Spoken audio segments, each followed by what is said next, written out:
une merveilleuse histoire que nous partage la parole de Dieu. Alors, on va voir d'abord ce qui se passe dans notre passage d'Ésaïe.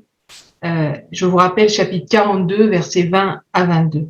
En fait, il nous est parlé du peuple de Dieu qui a vu tant de choses de la part de Dieu, qui a entendu tellement de choses, mais qui pourtant n'a rien retenu, n'a rien entendu. Ma question aujourd'hui pour chacun d'entre nous, et je m'inclus pleinement, c'est pour nous, qu'en est-il? Nous voyons Dieu agir, on entend tellement de choses que Dieu fait, tellement de prédications, mais qu'avons-nous retenu concrètement? Qu'avons-nous réellement entendu? Je ne vous demande pas de répondre, mais c'est quelque chose, posez-vous cette question. Qu'est-ce que j'ai réellement retenu? Qu'est-ce que j'ai réellement entendu de la part de Dieu au travers de tout ce que j'ai pu entendre comme prédication? Ensuite, dans notre texte d'Ésaïe, il nous est dit, vous êtes tous enfermés dans de grands trous, assis dans des prisons. Une autre question, c'est combien d'entre nous sommes assis dans des prisons? L'ennemi nous a pris toutes nos richesses de guerre. Combien de choses précieuses, de richesses nous avons laissées entre les mains de l'ennemi. C'est un constat à faire, je pense, pour chacune de nos vies. C'est pas un jugement, mais vraiment un constat. La bonne nouvelle, c'est que pour nous, aujourd'hui, c'est le jour de la restitution. Nous allons dire restitue. Et je pense que, sincèrement, vous ne sortirez pas de cette conférence comme vous y êtes entrés, parce que Dieu va agir. On a lu dans Acte 12, du verset 1 à 17.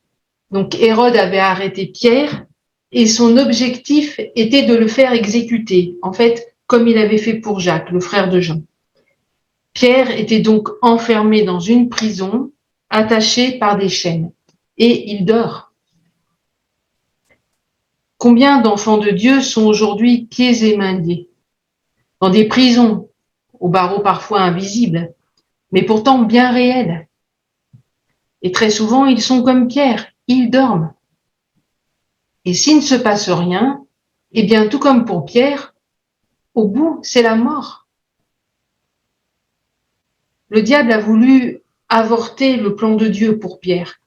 Et de la même manière, il veut avorter le plan que Dieu a prévu pour toi, pour chacun d'entre vous. Il veut tuer vos rêves, vous empêcher d'entrer dans ce que Dieu a décidé depuis toute éternité pour votre vie.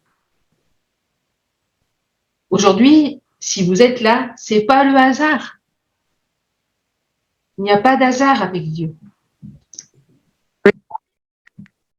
Les gens qui ne connaissent pas Dieu, ils ont besoin de vivre une résurrection.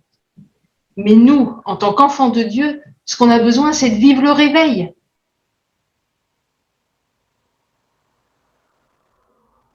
C'est vraiment important de réaliser cela.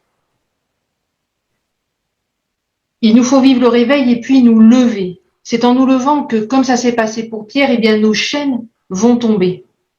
On attend souvent d'être débarrassé de tout ce qui encombre nos vies, de se débarrasser de nos chaînes pour décider de nous lever.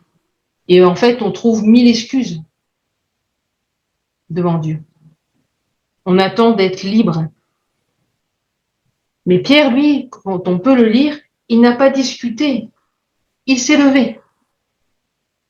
Et de la même manière, aujourd'hui, Dieu nous dit à chacun, lève-toi, mets-toi en mouvement et récupère ce que tu as laissé entre les mains de l'ennemi. Alors on va voir qu'est-ce qu'on a laissé entre les mains de l'ennemi. C'est important de l'identifier pour pouvoir le récupérer. Alors tout d'abord, l'ange, il dit à Pierre de récupérer sa ceinture.